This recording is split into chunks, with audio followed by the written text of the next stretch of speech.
Szanowni widzowie, z okazji 5. urodzin naszego portalu zapraszamy Was do wspólnego świętowania. 27 września organizujemy urodzinowy kongres pod tytułem Wielka Polska 2.0, na którym zaprezentujemy manifest redakcji Nowego Ładu pod tytułem Nowy Ład o Polsce i polskości w XXI wieku.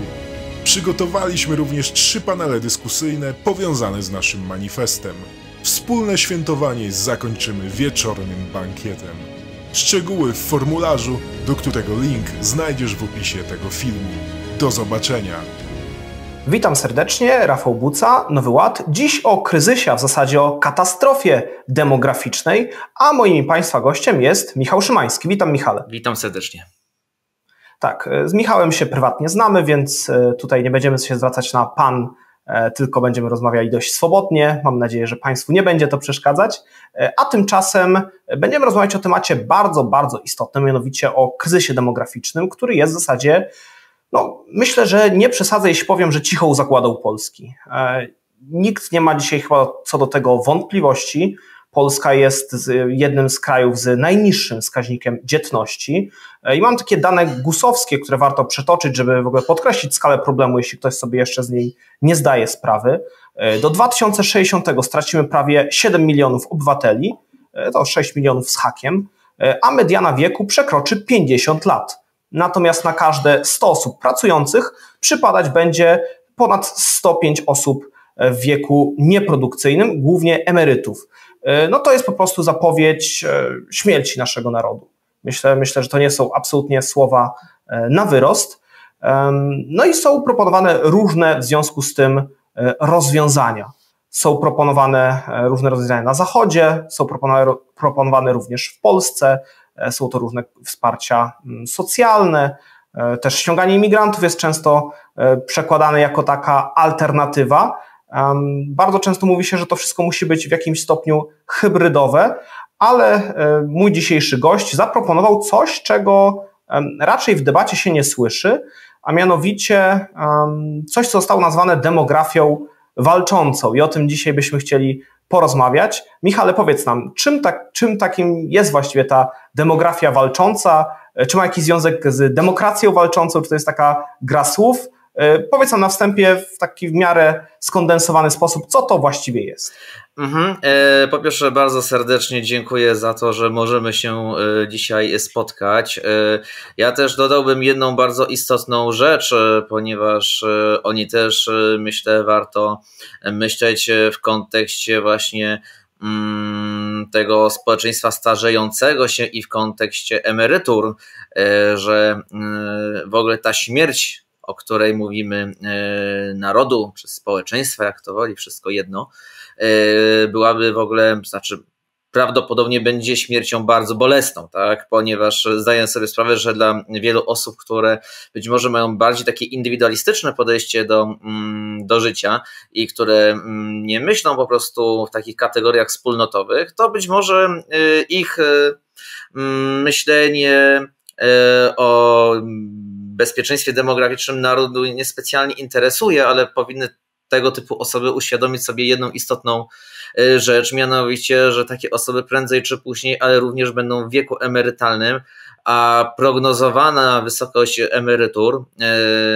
dla osób powiedzmy twojego, mojego pokolenia, już nie mówiąc nawet o tych jeszcze kolejnych pokoleniach, które wchodzą, typu pokolenie Z na przykład, tak, i te jeszcze młodsze, chyba alfa jest jeszcze kolejna, jak mnie pamięć nie zwodzi. Tak, na Zetkę to jeszcze ja się łapię, a ci kolejni to jest alfa. No ja to już jestem starym milenialsem, prawda, więc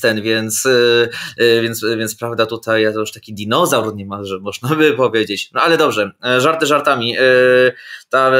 Ta wysokość tych emerytur naprawdę potencjalnie może być absolutnie straszna i chociażby z tego powodu warto się tym tematem interesować, jeżeli nie z racji na myślenie jakieś takie wspólnotowe, to nawet z motywacji takich par excellence indywidualistycznych niemalże, tak, egoistycznych. To myślę, że to jest najlepsze w tym kontekście określenie. Natomiast przechodząc już do twojego pytania, po pierwsze tak, tytuł jest żartobliwym nawiązaniem do koncepcji Karla Loewensteina, która jest określana aktualnie w debacie publicznej mianem demokracji walczącej. Ja w ogóle lubię od czasu do czasu, kiedy od czasu do czasu bawię się w publicystykę, to zdarza mi się rzucać różnymi tytułami, które są mniej lub bardziej właśnie jakąś grą słów, na przykład tego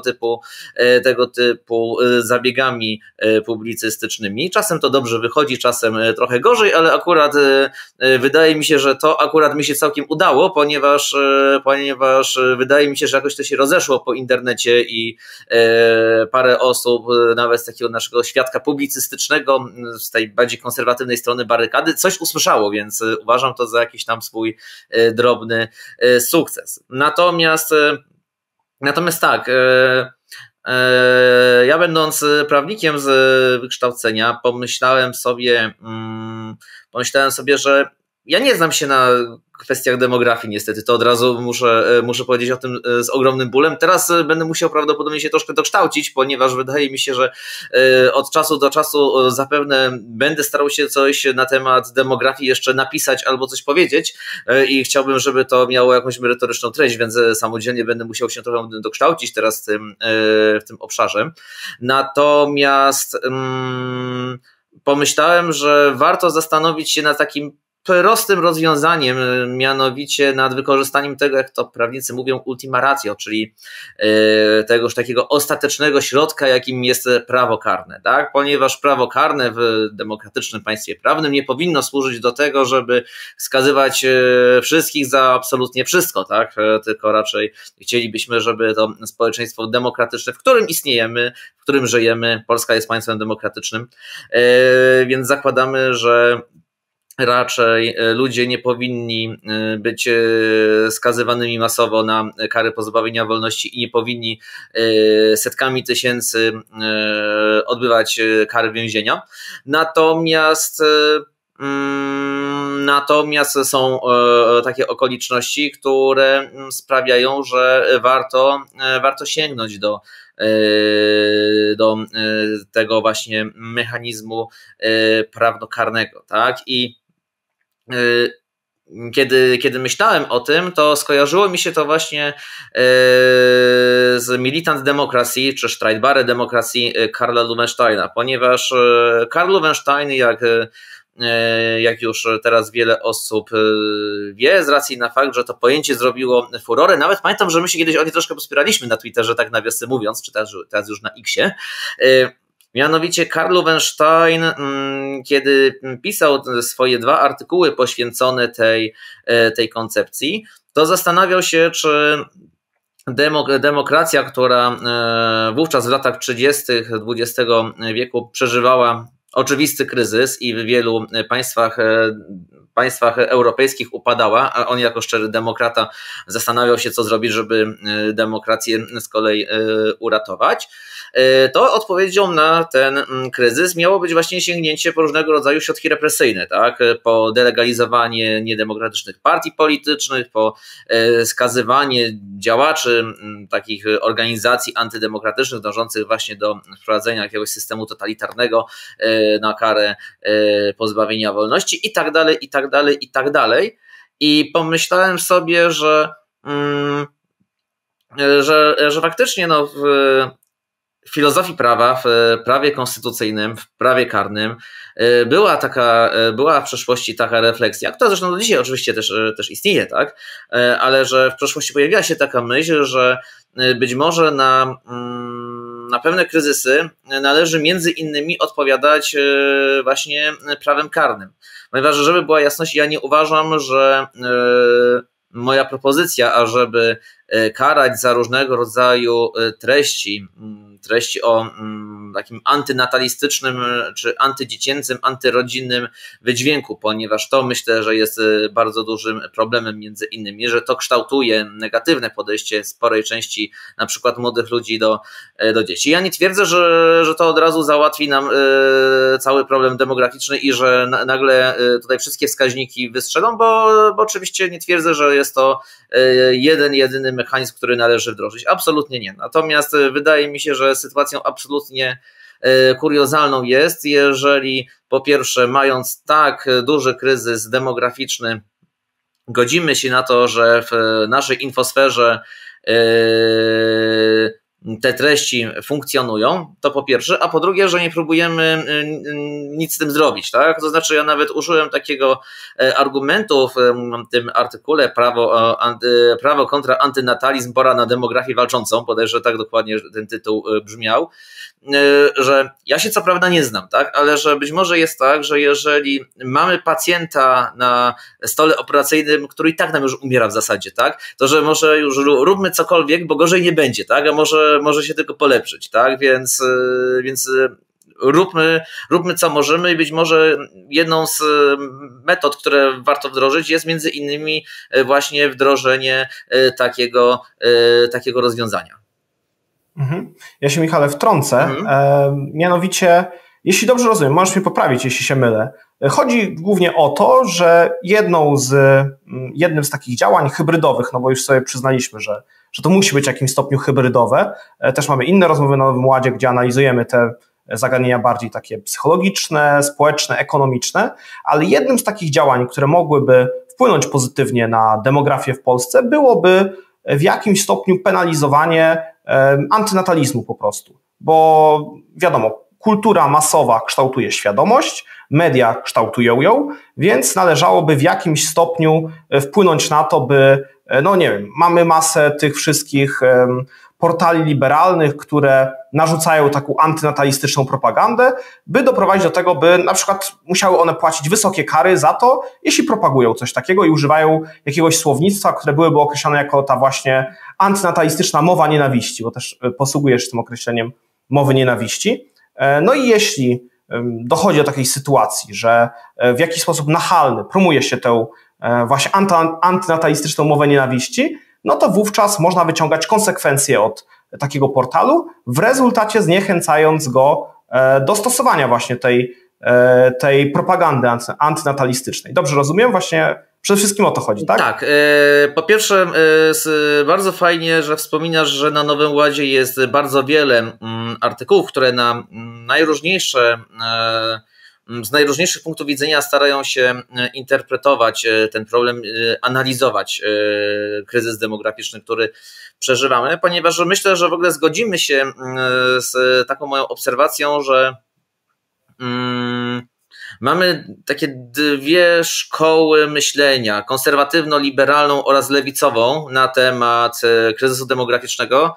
Ta perspektywa konserwatywno-liberalna to perspektywa, która zakłada, że wszystkiemu są tylko i wyłącznie winne czynniki takie kulturowe, społeczne, prawda? Że to na pewno nie jest wina tego współczesnego kapitalizmu, tak? Tego, jak to na lewicy się mówi, tego kapitalizmu późnego. Z kolei, że to jest tylko wina tego, prawda, że żyjemy po 68 roku, tak? Postmodernizm i tak dalej, i że w związku z powyższym ta wrażliwość społeczna, ten mental młodych ludzi jest taki, że nie chcą po prostu mieć dzieci i to jest tylko i wyłącznie wynik tego takiego liberalnego sposobu myślenia. W zasadzie nie liberalnego, tylko progresywnego nawet by zostało tutaj przez takich ortodoksyjnych wolnościowców zasygnalizowane. Perspektywa z kolei taka lewicowa to będzie, że nie, że tutaj podstawowym problemem, a może jedynym nawet, to jest ten czynnik ekonomiczny, że młodzi ludzie na przykład mają na tyle dużo problemów związanych z sytuacją ekonomiczną, że po prostu ich na te dzieci po prostu nie stać, tak? Że na przykład nie mają mieszkań, tak? Nie mają odpowiednio wysokich wynagrodzeń. No takim, powiedzmy, klasycznym w sumie problemem, który nam się pojawia w tej dyskusji, to jest na przykład taki pomysł, z którym ja się fundamentalnie nie zgadzam i absolutnie nie z jakichś egoistycznych pobudek, żeby tutaj była jasność, ale ja bardzo krytycznie podchodzę do pomysłu, które rzucają czasami niektórzy konserwatyści, czyli pomysłów przywrócenia podatku bykowego, tak?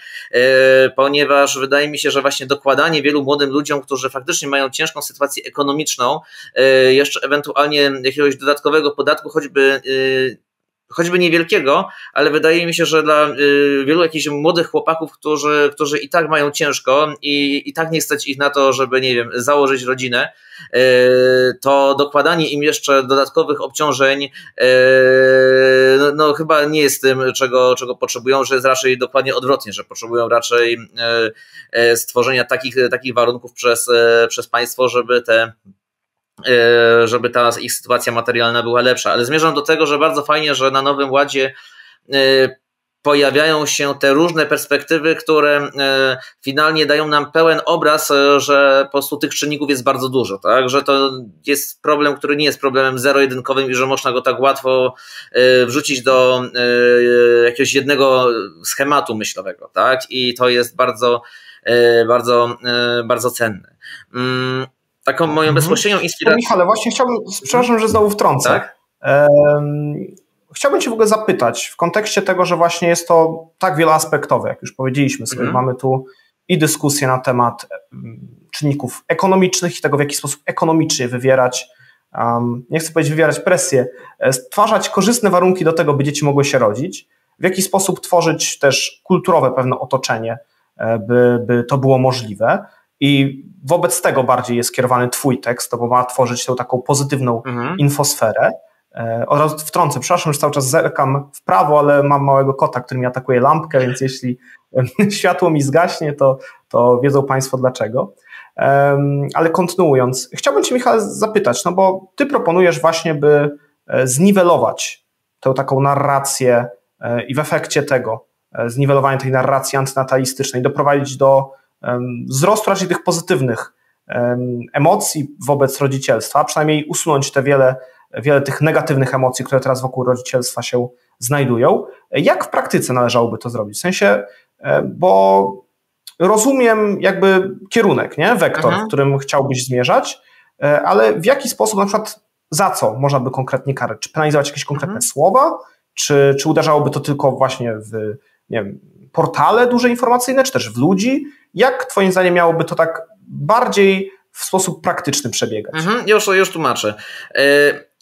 Taką w ogóle bezpośrednią inspiracją dla mnie to był taki wywiad przeprowadzony z analityczką z Polskiego Instytutu Ekonomicznego, która wprost powiedziała, że z różnych badań wynika, że te takie różnego rodzaju wypowiedzi medialne, że to jest udowodnione, że one faktycznie wpływają po prostu na poziom dzietności, że w innych krajach to analizowano i że faktycznie tak jest. I to też było dla mnie, nie ukrywam, dość dużą inspiracją. I w pierwszym tekście prawo kontra antynatalizm wspomniałem, że moim zdaniem należy penalizować te treści. W tekście, który w momencie, kiedy rozmawiamy, jeszcze nie jest opublikowany na Nowym Ładzie, mam nadzieję, że w momencie, kiedy nasza rozmowa już się pojawi, on również będzie dostępny, a jeżeli nie, to Państwo wiecie, na co ewentualnie jeszcze czekać.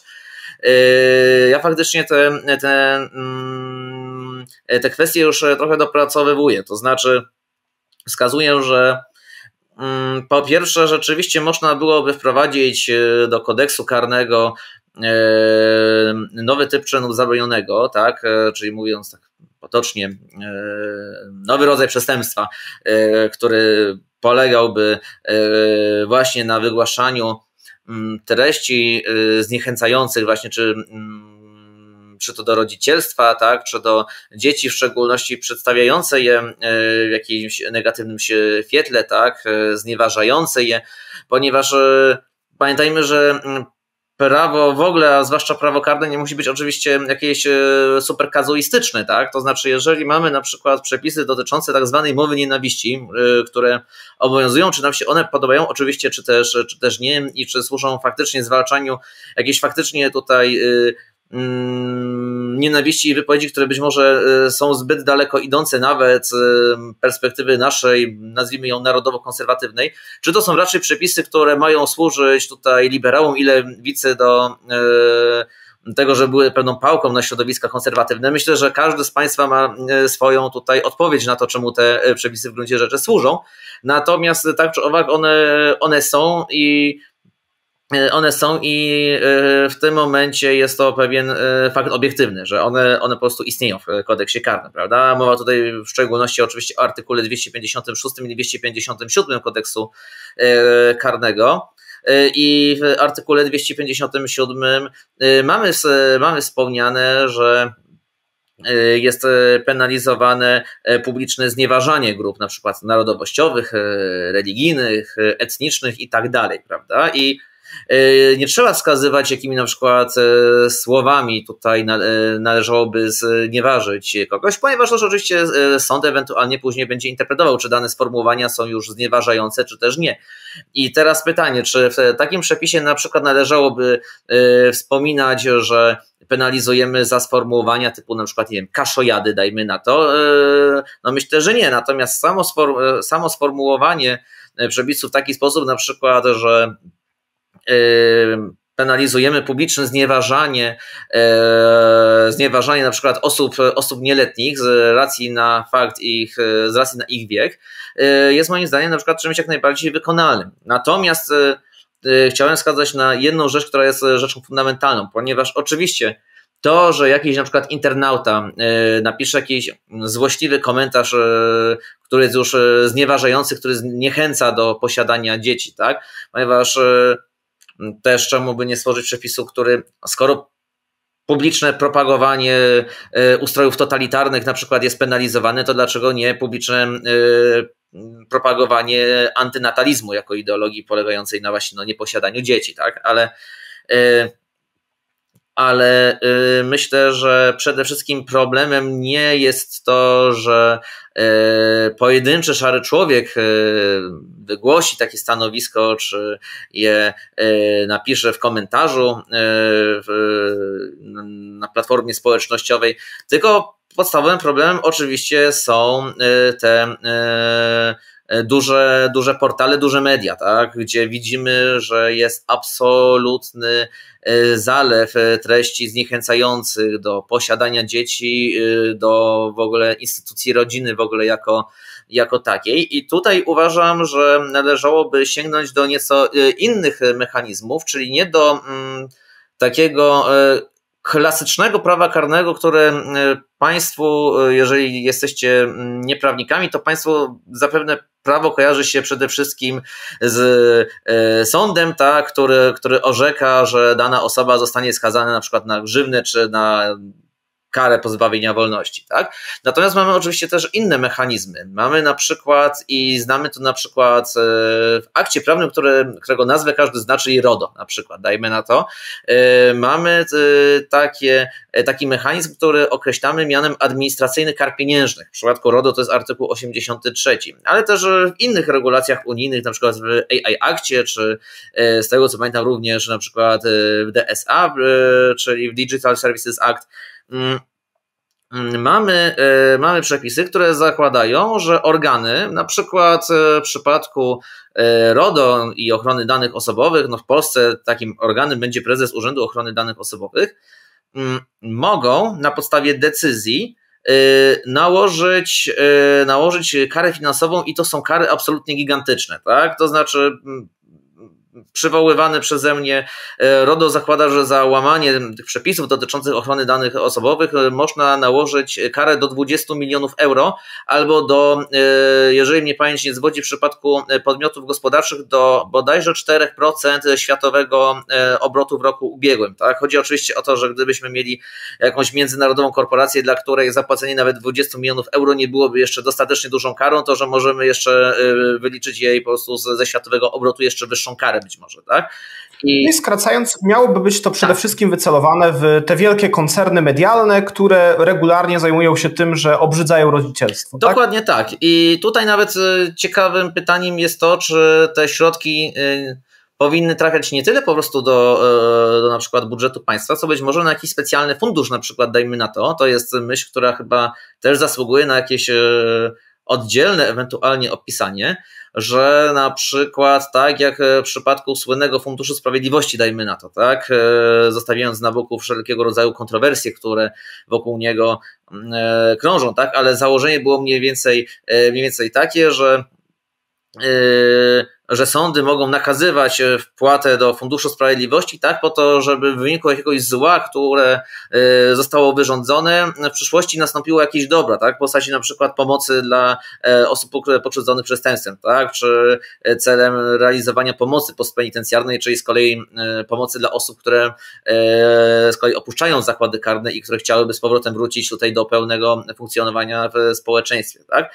Być może na przykład stworzenie takiego dużego funduszu po to, żeby te wielkie kary, które ewentualnie byłyby nakładane, potem mogły z tego funduszu służyć właśnie propagowaniu posiadania rodziny, tak? Być może w jakimś stopniu na przykład przekazywaniu ich organizacjom pozarządowym. Kiedyś w Ministerstwie Rodziny, Pracy i Polityki Społecznej był taki konkurs Po pierwsze Rodzina, on już nie istnieje, ale przez kilka lat istniał, być może należałoby go nie tylko wskrzesić, ale jeszcze znacznie zwiększyć środki, którymi by taki fundusz mógł dysponować i taki konkurs. Myślę, że w ten sposób właśnie, nawet jeżeli jakaś wielka redakcja, tak, chciałaby swoimi zasięgami wpływać negatywnie, tak, na postrzeganie rodzicielstwa, tak, posiadania dzieci, to być może później dzięki takim mechanizmom dałoby radę na przykład niwelować skutki, tak, tego typu zachowań, ponieważ byłyby też bardzo duże środki finansowe na to, żeby tak trochę kolokwialnie mówiąc odkręcać po prostu to, co tego typu duże media przedstawiają opinii publicznej. Mhm. Mówisz, że istnieją rzeczywiście badania, które potwierdzają, że taka właśnie propaganda, jaką widzimy w tych liberalno-lewicowych mediach, która obrzydza rodzicielstwo, że ona rzeczywiście wpływa na to, że realnie dzietność nie wzrasta, być może nawet spada. A rzeczywiście gdzieś udało się w świecie wprowadzić jakieś podobne prawo, które by w jakiś sposób penalizowało tę, jak ja sobie roboczo nazwałem, inspirując się swoim tekstem, antynatalistyczną mowę nienawiści? Czy gdzieś to w jakimś stopniu funkcjonuje, czy jednak jest to czy byłoby to po prostu jakoś nowatorskie? Już po opublikowaniu tego tekstu dowiedziałem się, że istnieje jeden kraj, w którym takie przepisy zostały wdrożone i jest to, nie ukrywam, bardzo duży problem akurat, ponieważ tym krajem jest Rosja, co z oczywistych względów jest bardzo złą wiadomością, ponieważ z oczywistych względów raczej przepisy, które są wdrażane w Rosji raczej nie są dla nas inspiracją i bardzo dobrze oczywiście, tak? Natomiast też oczywiście możemy postawić pytanie o to, czy za każdym razem jak państwo, które jest nawet do nas nastawione skrajnie negatywnie, że za każdym razem, jeżeli coś robi, to od razu to oznacza, że za każdym razem się myli pod kątem na przykład polityki wewnętrznej. Myślę, że uznamy, że nie i że nawet państwa, z którymi w przeszłości czy aktualnie czy mieliśmy w przeszłości negatywne relacje, że one czasami mogą być w jakiś sposób, że mogą to być przepisy, na które można w jakiś sposób spoglądać. Natomiast z oczywistych względów jest to zła wiadomość, natomiast też bo wiecie Państwo, to znaczy nagrywamy to dzień po tym, jak Rosja zadeklarowała, że będzie zmierzać do legalizowania tortur, tak? I to jest rzecz absolutnie szokująca, więc chociażby to tylko wskazuje, że Rosja nie jest państwem, które w jakiś sposób miało być dla nas jakąś inspiracją, tak?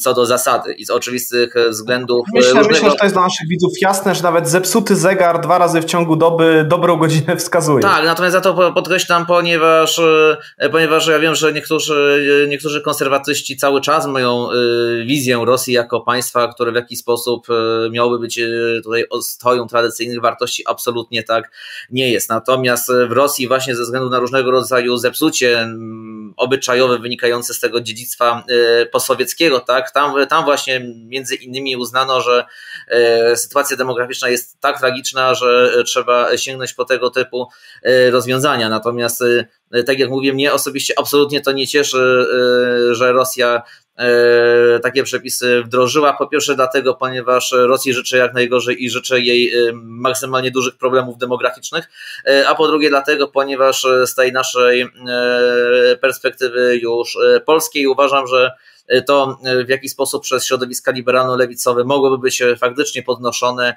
iż tego typu rozwiązania miałyby tutaj Polskę putinizować i tak dalej, co jest absolutnie nieprawdą, tak? Ponieważ jest właśnie absolutnie odwrotnie, to znaczy im słabszy potencjał demograficzny Polski, tym, mówiąc brutalnie, na przykład też mniejszy potencjał militarny, tak? Ponieważ też, ja wiem, że mówimy o bardzo smutnych rzeczach, tak? Ale trzeba też o nich mówić, że wielkość populacji wpływa też na to, jak dużą armię na przykład można wystawić, tak? I chociażby z tego też powodu powinniśmy o tym rozmawiać, tak? Natomiast... To jest, Michał, bardzo ciekawa dygresja, ale pozwolę wrócić sobie znowu do meritum naszej rozmowy, bo byśmy mogli pewnie mnóstwo takich ciekawych dygresji jeszcze wywiązywać. Ale pytanie takie bardziej natury filozoficznej, filozofii prawa. Czy nie uważasz, że wprowadzenie takiej ustawy byłoby po prostu złamaniem, naruszeniem wolności słowa? Czy nie uważasz, że jakby sam fakt tego, że no powiedzmy jakaś część polskiej prawicy przyjęłaby to rozwiązanie za jakieś sztandarowe i uznała za warte propagowania, a przy tym sprzeciwiałoby się na przykład mowie nienawiści, argumentując, że jest to naruszanie po prostu wolności słowa, to czy nie byłoby to jakimś aktem hipokryzji dla tego typu ruchów, które by przyjęły to na sztandar? Czy jednak wolność słowa jest rzeczywiście pewną wartością, czy to jest tak, że trochę prawica chciałaby ją stosować tylko jeśli jest to wygodne? Nie wiem, czy Michale, wiesz, co im więcej chodzi, bo wydaje mi się, absolutnie rozumiem. Mogą się pojawić. Absolutnie rozumiem, co masz na myśli. To znaczy, zacznijmy od tego, że bardzo niewiele jest państw takich jak Stany Zjednoczone, gdzie wolność słowa ma wymiar w zasadzie absolutny, tak? I w Stanach Zjednoczonych nawet w takich okolicznościach jak na przykład tak zwane czerwone paniki, czyli takie dwa momenty w historii Stanów Zjednoczonych, kiedy bardzo obawiano się infiltracji ze strony komunistów, tak? Kiedy pojawiały się pomysły, żeby zakazać propagowania komunizmu, stwierdzano, że to jest niemożliwe na poziomie konstytucyjnym, tak? Natomiast, że to byłoby właśnie naruszenie tej świętej już idei wolności słowa. Natomiast u nas na kontynencie tak nie jest, tak? To znaczy wolność słowa nie traktujemy jako absolutną. Uważamy, że może być ona limitowana. Ona zawsze była limitowana z różnych powodów oczywiście, czasami w mniejszy, a czasami w większy sposób i oczywiście powinna być limitowana w sposób proporcjonalny i wtedy, kiedy jest to naprawdę potrzebne. Tutaj w szczególności można odwołać się rzecz jasna do artykułu 31 ustęp 3 Konstytucji. Prawnicy ten przepis doskonale znają, a nieprawników z kolei do niego odsyłam. Natomiast jeśli chodzi o pytanie dotyczące hipokryzji, no właśnie tutaj uważam, że cały clou polega na tym, że stanowienie prawa przez poszczególne siły polityczne zawsze jest pewną formą realizowania swojej polityki celem osiągnięcia jakiegoś celu, tak? I dotyczy to również prawa karnego i osobiście uważam, że co do zasady oczywiście wolność słowa jest bardzo dużą wartością, jestem jej dużym zwolennikiem, natomiast ona nie może nas prowadzić do zagłady, tak? I na przykład bo wspomnieliśmy o Löwensteinie, tak? I o tej jego demokracji zdolnej do obrony, czy demokracji walczącej, jak to zostało też w polskiej debacie publicznej określone. Ciekawym jest to, że był też inny filozof prawa, który zgodził się z Löwensteinem, a tym filozofem prawa był nie kto inny, tylko Carl Schmitt. I to jest bardzo, bardzo ciekawe, ponieważ Löwenstein i ta jego teoria była bardzo krytykowana przez takiego bardziej liberalnego prawnika, czyli przez Kelzena. Aktualnie ona ta teoria demokracji walczącej z oczywistych względów na polskiej prawicy również jest traktowana jako największe zło, natomiast paradoksalnie Schmitt, który później z Loewensteinem bardzo źle żył, jak ktoś zna biografię Karla Schmitta, no to wie dlaczego.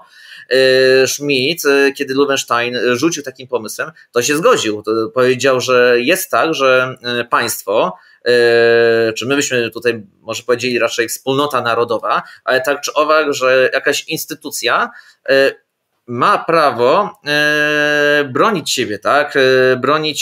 Bronić siebie na przykład przed zniszczeniem i ta perspektywa liberalna, taka ultraliberalna, że wolność słowa jest absolutnie nienaruszalna, tak? Że godzimy się na to, że państwo może zostać w zasadzie narażone na unicestwienie na przykład, tak, tylko w imię absolutnej wolności i w imię interesów jednostki, czy interesów jakiejś mniejszej grupy. To jest perspektywa, która z punktu widzenia czy to narodowego, czy konserwatywnego, ale jest perspektywą absolutnie nieakceptowalną i moim zdaniem nie ma w tym żadnej hipokryzji. Jest to natomiast diagnozowanie pewnego obiektywnego stanu rzeczy i próba odpowiedzenia na to pytanie, ponieważ jeżeli ktoś by zaproponował, żeby penalizować jakieś wypowiedzi, które uznajemy, że ich penalizacja nie będzie służyła żadnemu większemu celowi, no to byśmy śmiało mogli powiedzieć, że jest to niedemokratyczne, tak? Natomiast w przypadku chociażby tej penalizacji antynatalizmu wskazujemy, że jest jakiś pewien konkretny cel, dla którego to robimy, prawda?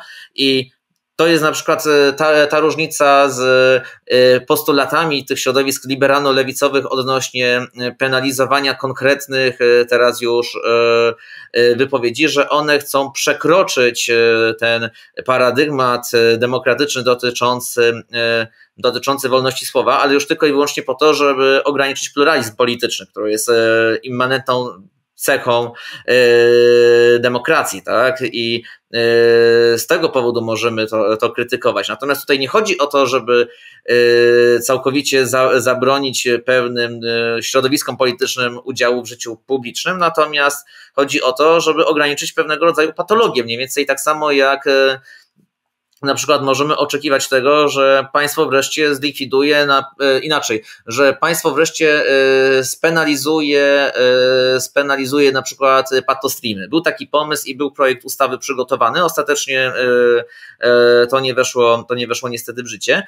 Natomiast mamy prawo tego oczekiwać, ponieważ patostreamy powodują bardzo duże tutaj zmiany w mentalności szczególnie młodszych internautów, tak? I wydaje mi się, że na przykład na Nowym Ładzie też w ogóle teksty się pojawiały na temat właśnie tutaj różnego rodzaju patocelebrytów, że jest to coś... Tak, i na temat patostreamów i tych freak fightów tak zwanych, czyli że rozumiem, że wnioskujesz, że jeśli coś chroni wspólnotę i pewne ważne dla niej kwestie, jak na przykład obyczajowość, no to można w jakimś stopniu ograniczać wolność słowa w celu ich ochrony i myślę, że takimi przykładami, które łatwo przywołać, no to jest na przykład przecież ochrona no choćby symboliki państwowej, jest ochrona symbolu Polski walczącej, ochrona uczuć religijnych na przykład i to jest w jakimś stopniu ograniczanie wolności słowa, ale jednak w ramach, chociaż oczywiście ochrona uczuć religijnych to jest bardzo kontrowersyjna sprawa. Ale Trybunał Konstytucyjny wskazał, że jest to zgodne z konstytucją. Była taka słynna skarga konstytucyjna wniesiona przez znaną i lubianą piosenkarkę Dorotę Rabczewską, pseudonim Doda. Trybunał Konstytucyjny stwierdził, i to wiele lat temu, jeszcze zanim się zaczęły wszystkie kontrowersje wokół Trybunału Konstytucyjnego, że artykuł 196 kodeksu karnego jest konstytucyjny, więc mimo, że środowiska takie no właśnie antyklerykalne starają się przedstawiać ten artykuł 196 KK jako ograniczanie wolności wypowiedzi, to Trybunał Konstytucyjny nie podzielił tej interpretacji.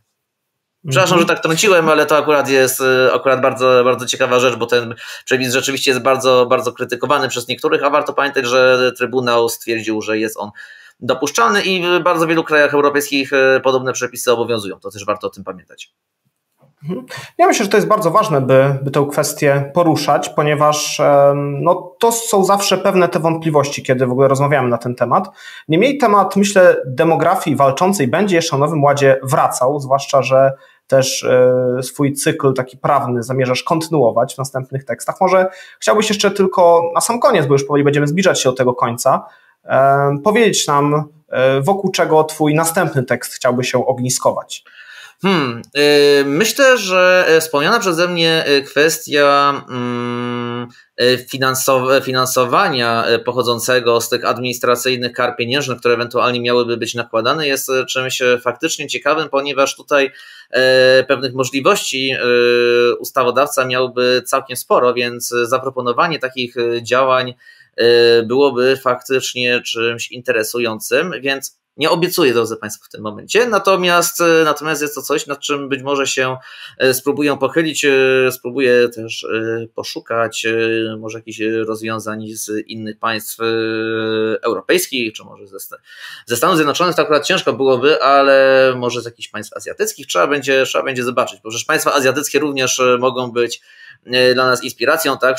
Zareklamujmy artykuł Konrada Smuniewskiego, który ostatnio się pojawił, bardzo ciekawy, poświęcony jednemu z państw azjatyckich, które jest uwielbiane przez konserwatywnych liberałów, tylko że nie do końca wiedzą, w jaki sposób ono zbudowało swoją potęgę. Tak jest. No to tym pozytywnym akcentem, myślę, możemy zakończyć. Bardzo dziękuję wszystkim Państwu za uwagę. Dziękuję Tobie, Michale. To ja bardzo serdecznie dziękuję. I jeszcze na sam koniec, dziękując już, zachęcam gorąco do wspierania nas. Przepraszam za to, że tak się oglądałem, ale tak mówię, mam małego kota, który cały czas mnie atakuje. Mogę go jeszcze na koniec pokazać, jeśli ktoś chciałby, chociaż już raz sobie w kadr wszedł. Jak się wabi? Gmail. Okay. Żeby było zabawniej. Okay. Product placement. Tak, product placement, ale to inna historia. Ale może dzięki temu to nagranie YouTube, które przecież należy do Google, może będzie jakoś podbijać, prawda, tutaj algorytm, więc to bardzo dobrze się stało, że spytałem. Tak jest, jeśli ktoś dotrwał do końca i zobaczył, to może napisać Gmail i dzięki temu podbić nam zasięgi. Oczywiście zachęcamy też do poważnej dyskusji, bo jak najbardziej temat jest poważny. Gorąco zachęcam do tego, byście wyrażali swoją opinię, jaką macie na temat samej demokracji, demografii walczącej. Demografii walczącej, tutaj język aż się plącze, bo nawiązanie jest aż nadto widoczne.